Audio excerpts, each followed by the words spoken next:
নমস্কার বন্ধুরা, welcome back to my channel সেজুতির মার রান্নাঘরে আপনাদের সবাইকে স্বাগত।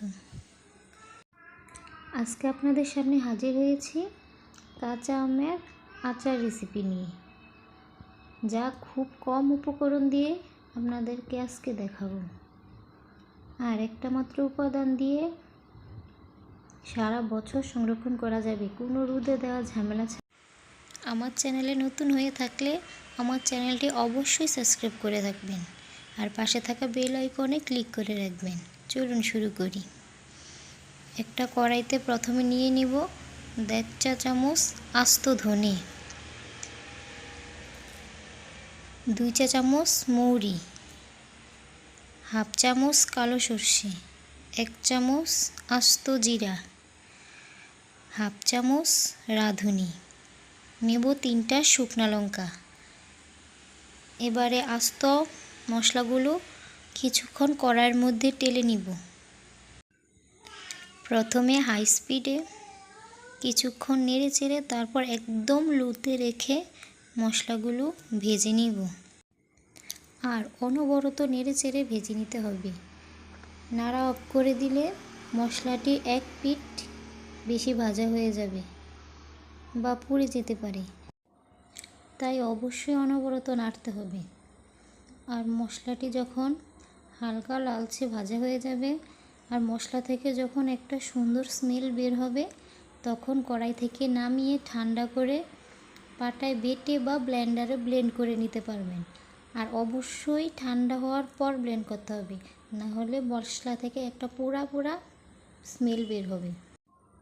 এবার কড়াইতে কিছুটা সরষের তেল গরম করে নিব। সরষের তেলে যখন এরকম ফেনা ওঠা শুরু করবে তখন জালটা অফ করে দিব। তারপর কিছুক্ষণ পর ঠান্ডা হওয়ার পর আবার অন করে নিব। এর ফলে সরষের তেলের যে একটা ঝাঁজ বা একটা গন্ধ সেটা আর আচারে থাকবে না।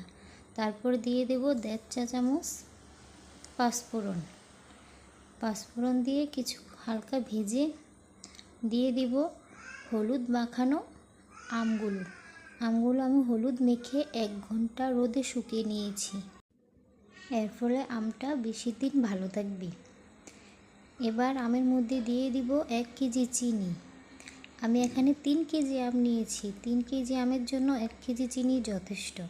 আপনাদের যদি আমগুলো আরও টক হয় তাহলে চিনি কমিয়ে বাড়িয়ে নিতে পারবেন। এবার চুলার আঁচ মিডিয়ামে রেখে আমগুলোকে ভালো করে কষিয়ে নিব।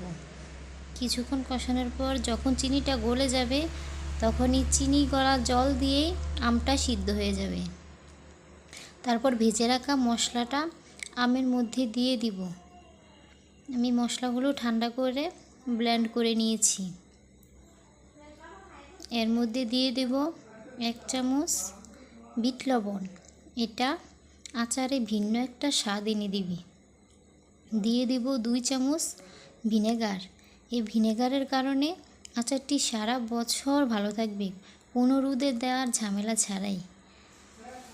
এবার আচারটিকে ভালো করে নেড়ে কিছুটা ঘন করে নিব। নেড়ে চেড়ে মশলাটা আচারের সাথে ভালোভাবে মিশিয়ে নিব। মশলাটা ভালো করে মিশানোর পর আচার থেকে একটা খুব সুন্দর স্মেল বের হবে। আচারের টেক্সচারটা যখন ঠিক এরকম ঘনত্বে চলে আসবে তখন চুলার জাল অফ করে আচারটি নামিয়ে পরিবেশন করে নেব। এই টক মিষ্টি স্বাদের আমের আচার সারা বছর জুড়ে সংরক্ষণ করা যাবে। এতটাই মজার হয় আচারটি যা কিছুদিনের মধ্যেই শেষ হয়ে যায়। আমার বাসার বাচ্চারা তো অনেক পছন্দ করে। ভিডিওটি ভালো লাগলে অবশ্যই লাইক, কমেন্ট ও শেয়ার করে দিবেন। আর আমার চ্যানেলে নতুন হয়ে থাকলে অবশ্যই আমার চ্যানেলটি সাবস্ক্রাইব করে পাশে থাকবেন। ধন্যবাদ।